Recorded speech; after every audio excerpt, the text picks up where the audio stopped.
Halo semuanya. Kami dari kelompok 10 Sedang di perusahaan Toyota untuk melakukan wawancara. Selamat menikmati guys. Dadah. Oke, selamat pagi Pak. Selamat pagi. Oke, terima kasih atas kesempatannya untuk bisa mewawancara Bapak. Dan pada kesempatan kali ini mungkin kita mau sedikit membahas tentang media relation dan humas terkait dengan ya di perusahaan ini ya Pak, di perusahaan Toyota. Mungkin sebelumnya kita mau memperkenalkan diri dulu. Di sini ada saya Timothy Adriel, di sini ada Shirley Pardede, ada Sekina Kapantau, ada Edita Braille dan ada Hairi Leo. Oke, untuk itu mungkin selanjutnya mungkin boleh minta Bapak perkenalkan diri juga dan mungkin jabatan atau posisi di perusahaan ini, dan mungkin boleh jelaskan juga sedikit tentang perusahaan Toyota ini. Oke. Nama saya Marvin Weno tepatnya. Saya bekerja di Hasrat Abadi ini. Nah, posisi saya di sini sebagai trainer edukasi untuk sepeda motor Yamaha. Ya. Jadi kalau Hasrat Abadi itu kan ada dua ya, yang paling besar yang orang tahu, Toyota sama Yamaha. Kalau mobilnya Toyota, kalau motornya Yamaha. Nah, kalau saya dikhususkan untuk Yamaha. Jabatan saya itu divisi Yamaha sebagai seorang trainer. Jadi bagian edukasi yang memberikan edukasi kepada semua salesman. Masuk sedikit ke humas ya Pak. Jadi kita mau bertanya, menurut Bapak ini bagaimana humas di sini ya bisa menjaga citra perusahaan, kan? Terutama di Toyota ini Pak, gimana? Oke. Kalau dari kami sendiri untuk menjaga citra perusahaan sudah pasti saat berhubungan dengan pihak luar itu yang harus dijaga adalah integritas kami. Ya, harus dijaga integritas. Bagaimana kami berlaku sebagai perusahaan dan bagaimana kami bisa menjangkau pihak luar. Nah, dengan cara apa, berperilaku yang baik sudah pasti. Cara bicaranya yang sopan sudah pasti. Ya, jadi kalau mau berhubungan dengan pihak luar ya sudah pasti harus yang tadi menjaga integritas. Menjaga integritas. Ya, menjaga integritas. Baik Pak, oke, mungkin untuk pertanyaan selanjutnya saya mau serahkan kepada rekan saya. Mungkin ada yang mau bertanya? Baiklah Pak, untuk pertanyaan kedua kan tadi kita sudah membahas tentang strategi.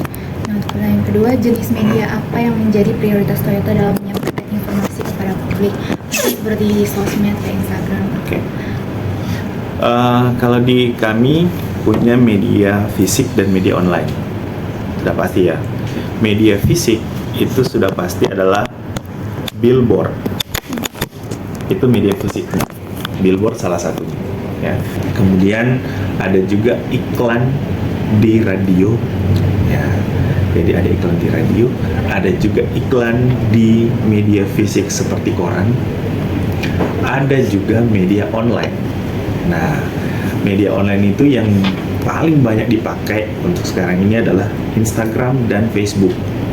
Nah, jadi kami menjangkau konsumen kami lewat media sosial. Paling banyak sekarang lewat media sosial. Nah, bagaimana cara media menangani khususnya di perusahaan Toyota ini berita-berita yang negatif mungkin Pak, kalau ada? Oke, yang pertama bagaimana menangani berita negatif? Iya. Yang kami lakukan adalah langsung menaikkan postingan atau pemberitahuan bahwa ini salah. Ya. Jadi, kalaupun dari kami ada melakukan kesalahan, kami pun akan naikkan postingan atau permohonan maaf jika ada kesalahan dan jika ada menyinggung salah satu pihak. Kalaupun menjurus ke ranah hukum, kalau sudah terlalu parah masalahnya, kami yang pertama akan melakukan mediasi dulu. Jadi pihak yang merasa dirugikan itu akan kami panggil untuk kami komunikasikan dengan kekeluargaan. Kalau memang tidak bisa, kalau mau diarahkan ke ranah hukum, ya kami pasti sudah akan menyediakan di kantor kami ini pun, perusahaan kami ini pun menyediakan pihak legal untuk membantu dalam menyelesaikan masalah-masalah yang negatif ini. Tapi kalau dari kami yang tadi kami bilang di awal, yaitu integritas itu harus dijaga. Jadi seminimal mungkin berita yang kami sampaikan ke media, yang ke sosial itu kami sampaikan sebaik-baiknya dan sebenar-benarnya. Jadi tidak akan merugikan pihak lain. Oke, mungkin itu demi menjaga citra perusahaan Betul. juga Pak, ya. Jadi citra perusahaan itu harus dijaga, makanya semua hal yang negatif itu kami kurangi, dan bahkan kami ada targetnya itu adalah zero complaint sebetulnya. Di perusahaan kami itu targetnya adalah zero complaint. Jadi tidak akan pernah ada komplain. Jadi kalaupun seandainya ada komplain, yang tadi kan saya bilang, panggil baik-baik, bicarakan baik-baik. Kalau memang tidak bisa, kalau karena hukum ya kami juga siap dengan pihak legal kami. Oke, terima kasih Pak. Mungkin pertanyaan selanjutnya silakan Pak, teman saya.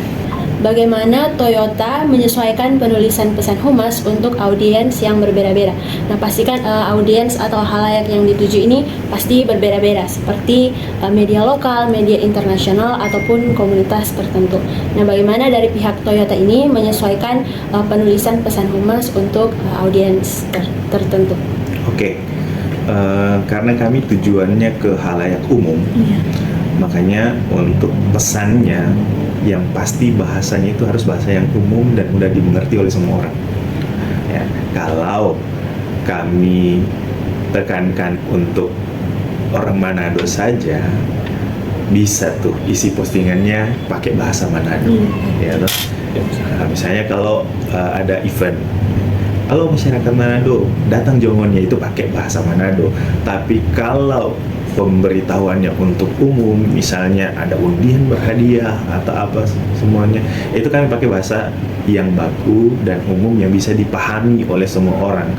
Bahkan kalaupun ada media, tadi disampaikan bahwa kalau ada media internasional, ya sudah pasti kami akan melengkapi dengan bahasa universal yang internasional, itu bahasa Inggris ya pasti, ya sudah pasti. Jadi yang dilakukan oleh perusahaan itu sebetulnya. Jadi kami sudah memilah-milah bahwa konten ini akan ditujukan kepada siapa, konten ini ditujukan kepada siapa, dan isi kontennya pun akan berbeda-beda sesuai dengan peruntukannya. Contoh misalnya kalau mobil kami, mobil yang harganya premium, yang di atas 2M misalnya Alphard dan sebagainya, itu pasti bahasanya akan berbeda dengan untuk mobil yang kecil ya, Agya, itu kan bahasanya beda. Karena apa? Orang yang pakai Alphard pasti ingin prestisnya itu lebih tinggi dibandingkan dengan orang yang pakai Agya. Nah, tidak mungkin bahasa di Agya itu kami pakai untuk bahasa Alphard, untuk konsumen di Alphard. Nah, jadi untuk masing-masing produk pun kami beda cara penyampaiannya. Mungkin pertanyaan selanjutnya dari rekan saya. Oke, baik, kita masuk pada pertanyaan yang terakhir ya Pak. Ya. Jadi pertanyaan ini singkat saja. Jadi bagaimana Toyota ini mengukur keberhasilan media relation, mungkin dalam segi internal atau eksternal, dan efektivitas dalam penulisan humasnya? Mungkin dapat Bapak jelaskan. Oke,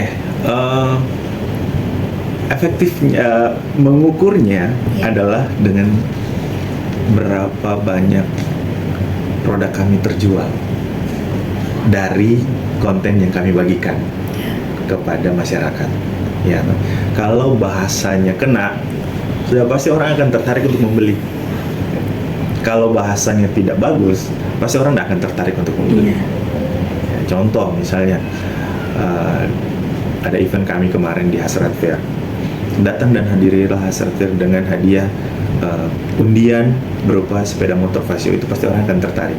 Beli mobil, dapat kupon undian, ditarik undiannya dapat motor. Atau jadi beli mobil dapat motor. Itu pasti orang akan tertarik. Selain dari apa yang kami bagikan pun, kami kan kerjasama dengan banyak influencer.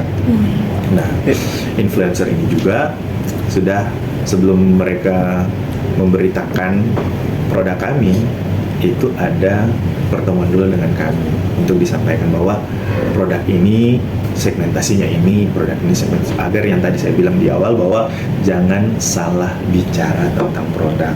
Sehingga dengan bantuan influencer ini pun produk kami banyak dikenal oleh masyarakat. Dan yang tadi keberhasilannya adalah berapa banyak produk kami yang terjual dari hasil masyarakat melihat postingan kami di sosial media, iklan kami di billboard, iklan kami di media massa dan sebagainya. Itu keberhasilannya di situ. Ya. Apalagi yang tadi terakhir? Selanjutnya efektivitas penulisan humas. Efektivitas Ya. penulisan humas. Mungkin karena kami ini kan tidak punya bagian khusus untuk membuat skripnya. Kalau bahasa sekarang apa, copywritingnya ya. Jadi kalau di perusahaan lain mungkin sudah tersedia itu orang bagian copywriting. Jadi mereka yang menuliskan skripnya tinggal disampaikan. Tapi kalau kami belajarnya manual. Makanya kalau dari sisi efektivitasnya yang tadi sebetulnya kami belum bisa menilai itu apakah itu efektif atau tidak ya, karena tidak ada orang yang paham betul mengenai script writing ini yang akan menilai, oh ya ini cocok ini, oh ini hapus ini. Tapi kalau kita pakai, misal sekarang kan sudah banyak agensi untuk mengelola postingan di sosial media, itu kan mereka pasti ada copywriternya. Kami belum menggunakan itu. Mungkin kedepannya ada niat dari kami untuk bekerja sama dengan vendor untuk mengelola sosial media khususnya untuk bagian copywritingnya, supaya captionnya itu lebih bagus lagi. Kembali sedikit ya, sekaligus kita mau menutup. Mungkin ada pertanyaan terakhir yang saya mau tanyakan nih terkait masih tadi Pak tentang media relation. Bagaimana ya perusahaan ini menjaga hubungannya dengan wartawan terkhusus ya, untuk ya bisa menyampaikan informasi yang akurat ataupun ya membantu untuk wartawan menjaga citra perusahaannya, seperti itu Pak. Oke. Sudah pasti kami selalu bekerja sama dengan awak media, baik itu media tertulis maupun media online. Sekarang kan sudah lebih banyak online dibandingkan tertulis ya. Nah, yang untuk menjaga hubungan yang baik itu adalah kami selalu bekerja sama dengan pihak media ini, di mana setiap kali postingannya mereka akan konfirmasi dulu ke kami. Oh Pak, kami mau naik yang ini. Apakah sudah sesuai enggak kata-katanya di sini? Ataupun dari kami sendiri yang menuliskan kata-katanya, pokok-pokoknya seperti ini, nanti kami berikan ke awak media. Nanti awak media ini yang nanti akan mengedit lagi bahasanya, karena mereka lebih tahu ya bahasa media ya. Jadi dari kami yang pokoknya ini ada event ini. Jadi mereka yang bikin bahasanya supaya lebih komunikatif sesuai dengan bahasa media. Oke, baik Pak. Mungkin itu saja dari kami Pak. Sekian, dan saya mewakili teman-teman saya. Maaf jika ada salah kata, dan sekali lagi terima kasih Pak. Oke, terima kasih banyak sudah memilih Hasrat Abad.